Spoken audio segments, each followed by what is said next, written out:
Hi, Dad. It's me, David. I want to share with you a letter that I wrote so many years ago and never had a chance to send. See, you died so suddenly. I was only 22 years old. I'm now 44. I lived half my life without you. I don't even remember the last words that I said to you were. I never even had the chance to say goodbye. So I want to fill you in on some details of my life. Dad, you sent me to Yeshiva, a Jewish religious school from grades 1 through 12. There I learned how to work hard, be disciplined, and where I learned my moral compass. But Yeshiva actually prevented me from knowing who I actually am. See, I never got a chance to tell you, Dad, but I'm gay.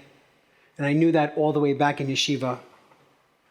I wanted so much to shield you and Mom from having to defend me to your friends. I wouldn't tell Mom for another 18 more years after that. I know now that I probably should never have waited. I often wonder, would you have welcomed me and my partner? And I know that given the man who you were and how many people you loved, you probably would have welcomed me. Dad, I want you to know that the decision I was putting off for about a year, I actually ended up doing. I went to law school. I studied chemistry. I studied computer science. I became an intellectual property and patent attorney. I started my career at the largest law firms in the world, and by the time I was 30, I was making six figures. But I often wonder, would that have made you proud of me? You see, I was embarrassed of your early career path. You came to America, you spoke broken English at best, and with a thick Israeli accent. I was ashamed. You see, all my friends' parents were erudite doctors, lawyers, professionals who spoke perfect English. You came to America and you started out as a cab driver, and then you owned a mechanic shop, and then a supermarket. And soon you rose in your journey and achieved your American dream by owning and operating multiple businesses in multiple states. Only years after you're gone did I realize that my shame and embarrassment was due to the fact that I was young, immature, and foolish. I also realized after you're gone that you were the first entrepreneur I ever met. You turned nothing into everything. You were my first entrepreneurial experience. So, Dad, when I look back on my early legal career path, I probably know that you wouldn't have been so proud of me. You see, I was in it for the deal. I wasn't in it for the human connection or the personal journey. In fact, Mom would often laugh, "Are you a lawyer or are you a liar?" And about 10 years ago, the coin dropped. I now devote my entire life, my legal career, to helping entrepreneurs just like you. I help entrepreneurs achieve their dreams by helping them protect their inventions, their ideas, their innovations.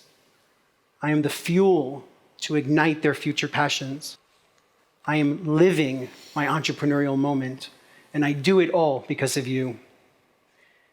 Dad, here's the next great irony of my life. I am literally standing minutes from where you grew up right here in Ramat Gan, Israel. You came from here to America, and I made the same journey, but in the opposite direction. I'm living in Israel. I'm living with my Israeli partner. I'm an Israeli citizen. I literally walk the streets that you walked. I breathe the same Ramat Gan air that you breathe. I'm literally closer to you than I have ever been in my entire life. And I do speak broken Hebrew at best, with a thick Brooklyn accent. Dad, when I found out about your heart attack, I was 3,000 miles away and literally seconds away from doing some horrible things that probably would have changed the course of my entire life. But your death was the proverbial smack in the face that I needed to stop putting off the decision, go to law school. It was your last parting gift to me. Do good, be a mensch. My life has caught up with yours in so many ways. My fear of telling you that I was gay has turned into pride for who I am. My shame and embarrassment for your career path has turned me into a champion for entrepreneurs just like you. And we both crossed the Atlantic for love. You to America for Mom, and me to Israel for Moshe. Sometimes I wonder, is my life a shadow of yours, or is yours a shadow of mine? But given who you were, it truly doesn't matter. Dad, I miss you so much. How I wish I could hear your voice again. How I wish I can hear you sing again. How I wish you were right here with me right now. And in so many ways, you are. Ani ohev otcha, Abba. I love you, Dad. David.